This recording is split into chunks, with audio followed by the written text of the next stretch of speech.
The nightmare occasioned by the COVID-19 shutdown in 2020 is still fresh in our minds. Another outbreak of monumental proportion is hovering in the air, and humanity must brace up to curtail it. The Nigerian Centre for Disease Control and Prevention has confirmed 40 cases of Mpox in the country.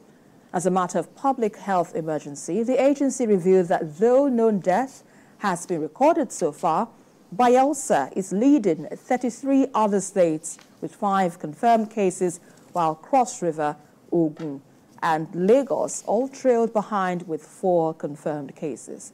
Now, this brings the number of cases in the country to 40, and the Director-General of NCDC, Jide Idris, said about 2,863 confirmed cases and 517 deaths across 13 African countries have been reported in 2024 alone, that is this year.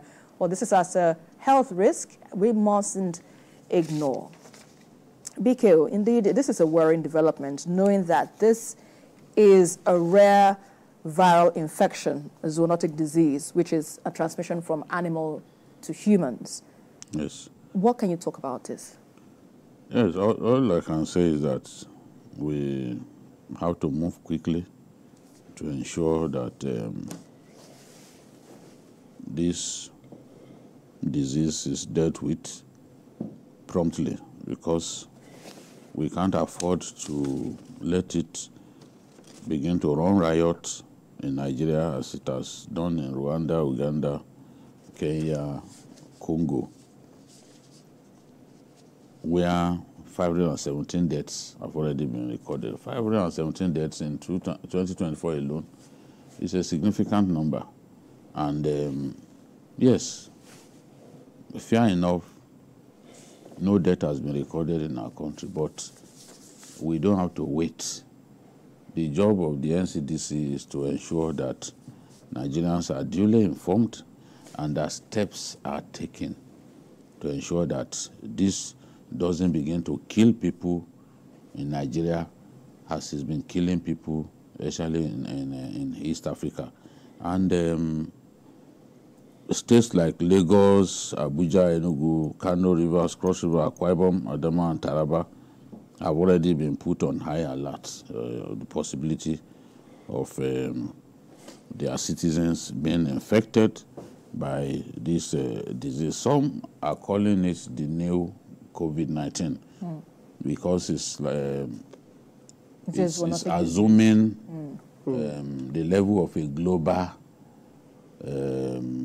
pandemic. I won't say pandemic, a global emergency. Right. Yes, emergency, because if steps are not taken, it will begin to spread. This was how COVID began. Yeah. You know, some of us felt that, oh, Africa, our weather is hot, COVID will not survive here. And we watched it killing people in Africa, killed many people in Africa, especially South Africa, killed so many people. So, and the research shows that it manifests in form of fever, muscle aches, sore throat.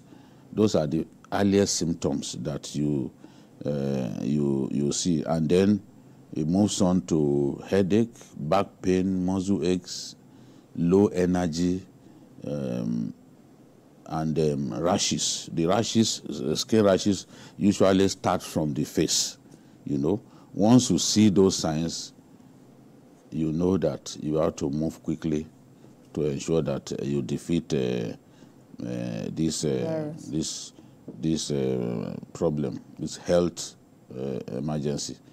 It was discovered in 1958 in Denmark in monkeys meant for research. And the first reported human case was a 9-month-old boy in the Democratic Republic of Congo, and that was in 1970. So it's been around for some time, first discovered in 1958 in monkeys, and then discovered in a human being for the first time in 1970. So it's not exactly new. it's not exactly new as a disease, but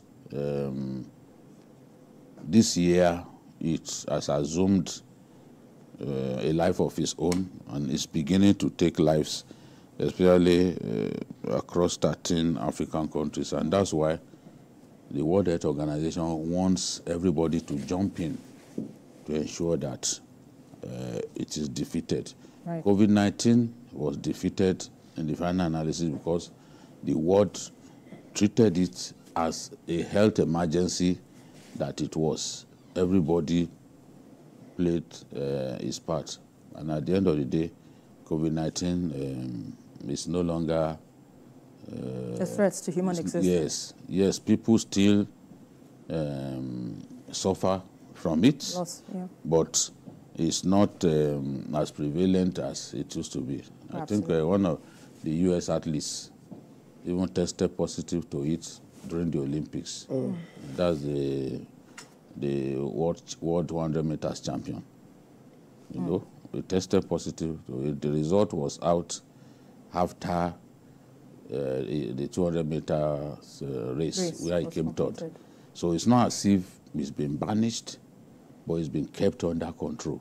This is what we want Dr. Jide Idris and his team to do their best, working with state governments, working with federal agencies to ensure that we defeat Mpox and ensure that it doesn't spiral out of control. Yes, in our country. Right. So, Paul, already we understand the country is expected to receive about 10,000 doses of vaccine. But the major question or the major factor here is we understand that this disease is transmitted from animals to man, which is a zoonotic disease. But then again, the preventive measure is that if you do not want to catch it, avoid sick animals, dead animals. And this question raises some people who have this love for bushmeat. You know, so do you think there should be more sensitization in this regard? Because there are a lot of us out there who do not fancy, you know, taking the regular meat, but we love bushmeat.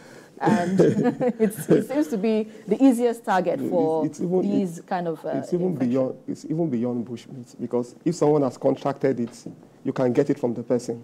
My problem is that people are not aware, you know, unlike the way it was during COVID, when COVID broke out. In fact, initially everybody was panicking, but people are not aware. Everybody is just going about their normal business as if nothing is happening.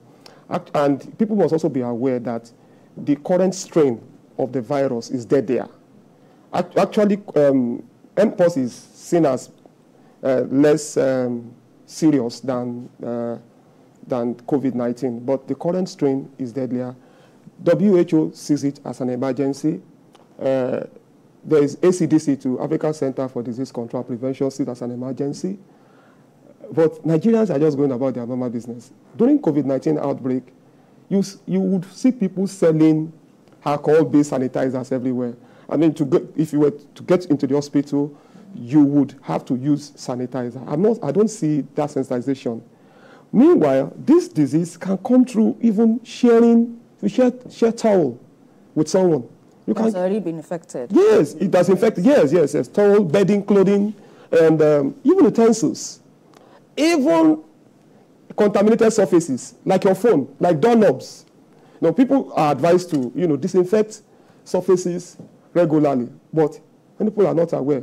This is already a disease that has killed 622 people. We have 622 deaths across 13 African countries. Now, yes, we've not had any death, but we don't want to have the first the first case in Nigeria. It can be prevented. When COVID came to Nigeria, I felt we were caught napping because, you know, we're hearing about it. People were saying that Africa would not be able to deal with it and all of that. And then we had our first case. I think that was Italian, and it continued to spiral. But thank God we dealt with it. But at this level now, we can still deal with it. We have confirmed cases, 40 of them, but we have hundreds of suspected cases, with Ogun leading the chart. I think the chart was displayed earlier. So what I expect to happen is NCDC should step up its sensitization campaign. You understand what I'm saying? And not only NCDC, governments, state governments, you know, even at the local government level. Now I want to begin to see even churches. They should probably they should do what they used to do when during the COVID-19 outbreak, that, you know, they put basin for people to wash their hands, sanitizers, hospitals. I expect the health institutions to lead the way, but now you can saunter into the hospital, nobody is. No one is nobody cares, you know. We should not wait until we begin to experience deaths. 1, 2, 3, 4, 5, 6, 7, and more deaths before we start taking things seriously. Taking things seriously, it is that we should, you know, ensure that we do not have more cases in our hands.